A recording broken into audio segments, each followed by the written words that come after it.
पूर्णमदः पूर्णमिदं पूर्णात् पूर्णमुदच्यते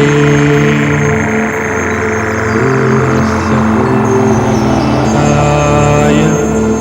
There was a golden age when India led the world. Then there was an India that time ravaged by pestilence, calamities, and aggression. There is an India that is emerging beyond the cutting edge. An India that can storm and dominate the age of knowledge. Yet, what has been achieved so far is nothing compared to the enormity of India's size. Today, as the industrial economy is fast giving way to the knowledge economy, a new world order is being created that will not be dictated by capital alone, but by knowledge and the ability of a nation to harness the knowledge of its people. Probably nobody knew this better than the son of a village school teacher from Chorwad, who started life as a petrol pump attendant in Aden, dreamt of building a world-class refinery and created India's largest private sector enterprise, making it one of the top 500 in the world in less than 25 years.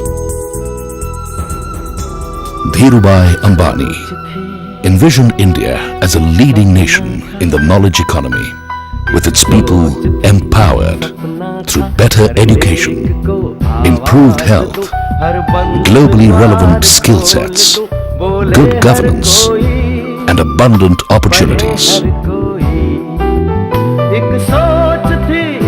This became a mandate from a father to his son. In the new emerging economy, knowledge is the key driver. The nature of knowledge is such that it can be digitized and transferred from one part of the world to another, from one source to another, from one source to many in the blink of an eye. Imagine Professor Hawkins of Cambridge discussing the subtleties of quantum physics with a group of wide-eyed high schoolers in the Birbhum district of rural West Bengal, along with 500 other schools located all over India, being able to take questions and provide answers all in real time.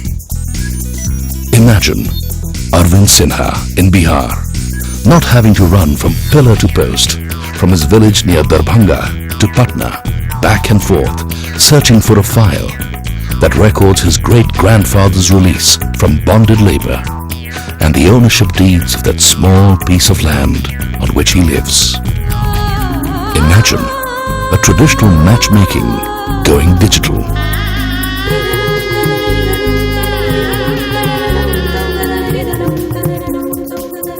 Imagine Robert Watson living in Lafayette in Louisiana, having his physical condition being personally attended to and diagnosed by Dr. Bhakta Singh in New Delhi, in consultation with Dr. Jankar in Jaipur.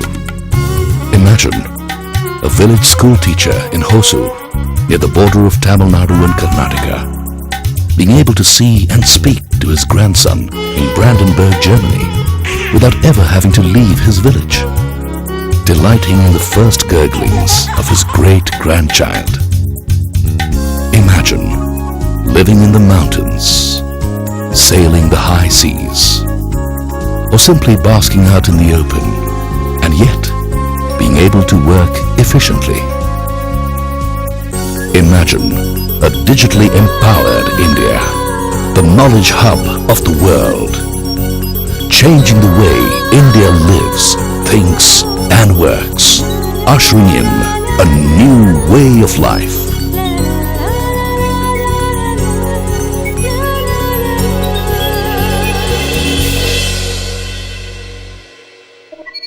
A digital revolution in the world had now made it possible to to harness the potential of information and communication technologies to create opportunities and wealth for the people of India. To do that, India needed an Infocom network spanning the length and breadth of India. A daunting task for India. A challenge for Reliance. The network Reliance sought to build had to be world-class, no less, capable of providing an affordable means of information and communication to the people of India to help them overcome the handicaps of literacy and lack of mobility. The network would also have the ability to carry huge amounts of data, not mega, not giga, but terabits across the world in a matter of seconds. To make possible what was once mere fantasy and wishful thinking, all at an affordable cost. Reliance Infocom will herald a digital revolution that will sweep the country and mark the beginning of a new way of life. Reliance Infocom will change our perception of time, distance, and space, help citizens connect and communicate with their work, home, and interests while on the move, enable people to work, shop, educate, and entertain themselves round the clock, both in the virtual world and the physical world.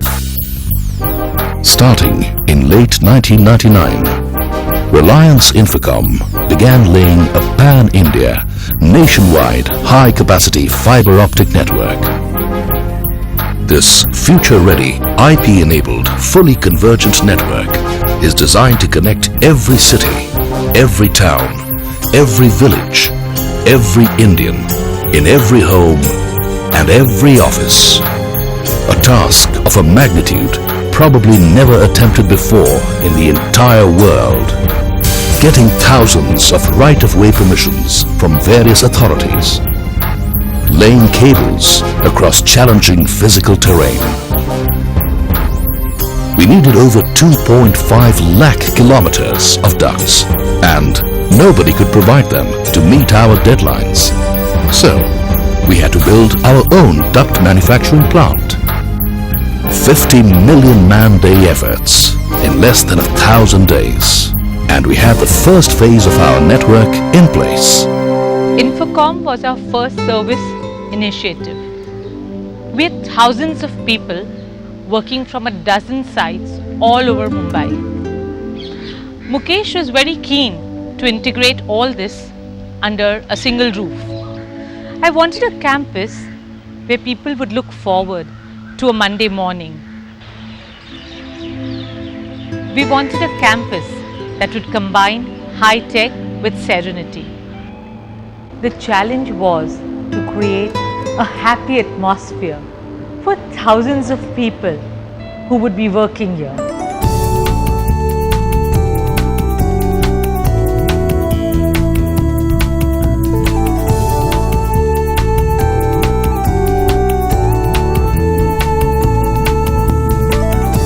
On December 27th, 2002, began a new era of knowledge and empowerment.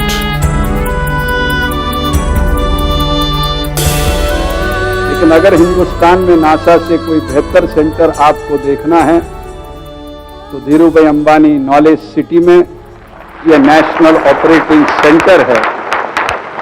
केंद्र के बारे में जानकर मुझे बड़ी प्रसन्नता हुई। मैं अवश्य केंद्र को देखना चाहूंगा। It began with the mobile revolution. Mobiles became affordable. Tariffs came hurtling down to below a rupee per minute. The historic monsoon hangama notched up 1 million customers in just 10 days. And Reliance Infocom became India's largest mobile service provider within 7 months of its commercial launch.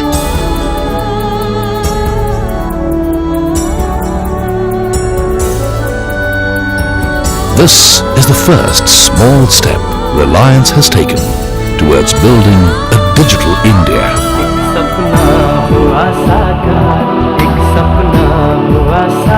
To realize is the dream Dhirubhai Ambani saw for his country.